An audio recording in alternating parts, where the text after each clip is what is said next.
देखिए प्रमाण के लिए श्रीमद् भगवद गीता अध्याय 16 श्लोक 23 और 24 की फोटोकॉपी। अब जो बातें यहां आपको ऊपर बताई गई है सत भक्ति के विषय में कि सत भक्ति करने का विधान परमात्मा का संविधान गीता जी में कहां लिखा है, अध्याय 16 श्लोक 23, अध्याय 16 श्लोक 24। अब आपको गीता जी की फोटोकॉपी दिखाते हैं। ये गीता प्रेस गोरखपुर से प्रकाशित है। गीता अध्याय 16 श्लोक 23 और 24 की फोटोकॉपी।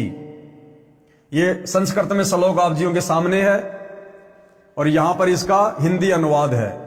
जो पुरुष यानी जो व्यक्ति शास्त्र विधि को त्याग कर यानी चारों वेदों में गीता जी में जो भक्ति करने के आदेश हैं वो भक्ति ना करके और मनमुखी रूप से जो भक्ति करता है, मंदिर मस्जिद चर्च गुरुद्वारों में जाकर भक्ति करता है, मूर्ति पूजा करता है, वहां पर जाकर दान धर्म करता है, मनमुखी रूप से भंडारे करता है, कंबल बांट रहा है, या फिर तीर्थों पर जाता है, पैदल यात्रा कर रहा है, कावड़ लेके आ रहा है, धामों पर जा रहा है, ये सारी की सारी मनमुखी साधना है, शास्त्रों के विरुद्ध साधना है।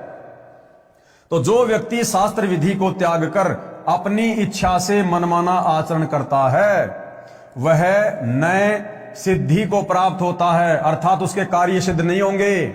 नए परम गति यानी मरने के बाद उसका मोक्ष नहीं होगा, प्रेत बनेगा, भूत बनेगा, पितर बनेगा, नरक में जाएगा, उसकी परम गति नहीं हो सकती। और नए सुख को ही प्राप्त होगा और ना उसे कोई सुख हो सकता है। यदि भाग्य में बीमारी है तो बीमारी आकर रहेगी, यदि बीमारी से भयंकर पीड़ा भोगनी है तो भोगेगा, सुख नहीं हो सकता। बेटा बेटी की अकाल मृत्यु एक्सीडेंट में लिखी है, होके रहेगी, नहीं रुक सकती। आप चाहे देश के प्रधानमंत्री क्यों ना है, आप जी देख रहे हैं देश का प्रधानमंत्री एरोप्लेन से कहीं जा रहा है, हेलीकॉप्टर से कहीं जा रहा है, प्लेन एक्सीडेंट हो जाता है, वो क्रैश हो जाता है, वो प्रधानमंत्री वहीं नीचे गिर के मर जाता है। बड़े बड़े मंत्री लोग, बड़े बड़े पैसे वाले लोग रोड एक्सीडेंट में मर जाते हैं, क्यों उनका बचाव नहीं हुआ? वो तो बड़े बड़े मंदिरों में जाते थे, बड़ा बड़ा दान करते थे, लेकिन वो शास्त्र विधि के विपरीत वो भक्ति कर रहे थे, वो दान धर्म कर रहे थे, जो आपका किसी भी प्रकार से कोई बचाव नहीं कर सकती।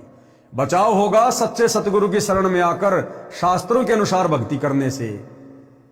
फिर देखना आपके घर में वो सुख होंगे जो आपने कभी कल्पना भी नहीं की होगी।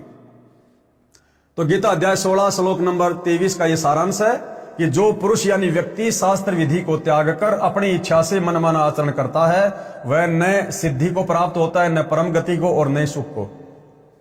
अब आगे गीता अध्याय 16 श्लोक नंबर 24।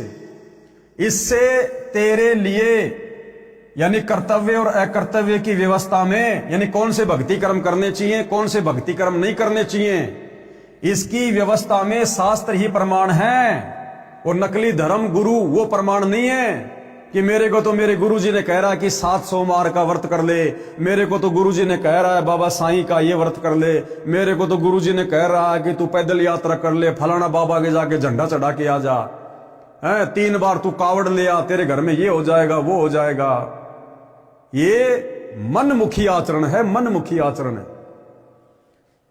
इससे तेरे लिए इस कर्तव्य और अकर्तव्य की व्यवस्था में शास्त्र ही प्रमाण है, यानी शास्त्रों में क्या लिखा है, गीता और वेदों में क्या लिखा है भक्ति के विषय में, क्या भक्ति करनी चाहिए, कौन सी भक्ति करनी चाहिए। और इस बात की जानकारी आज पूरे विश्व में केवल सतगुरु रामपाल जी के पास है। बाकी चाहे आचार्य हो चाहे शंकराचार्य हो, आप लोगों से शास्त्रों के विरुद्ध ही भक्ति मनमाना आचरण करवा रहे हैं।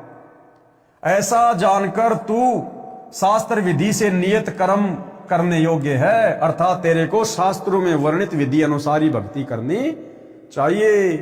भाई जो गुरु बचन पे डट गे, कट गे फंद 84।